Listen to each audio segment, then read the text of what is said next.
Kinasuhan na ng Bureau of Internal Revenue ang tatlong vape brand dahil sa hindi pagbabayad ng tamang buwis. Yan ang ulat ni Christian Bascones.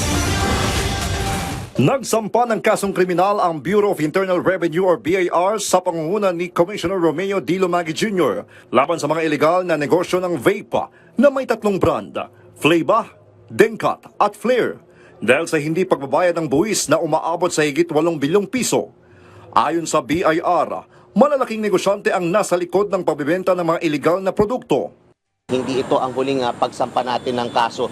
Kaya rin ang importers, distributors, inuna natin ito dahil gusto natin ipakita na lahat ng mga malalaking players ay sasampahan natin ng kaso. Paalala naman ng ahensya na ang lahat ng mga nagnanais na pumasok sa industriya ng vape na magparehistro sa BIR at magbayad ng tamang buwis. Binigyang diin ng ahensya na hindi ito mag-aatubiling magsampa ng kaso sa mga lumalabag sa batas sa buwis, kahit gaano pa kalaking negosyante ang nasasangkot dito.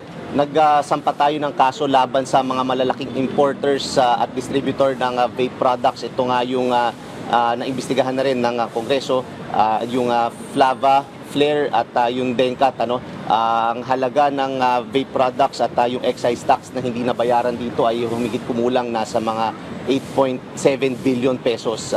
Ganito po kalaki itong sinampahan natin na kaso ngayong araw na ito.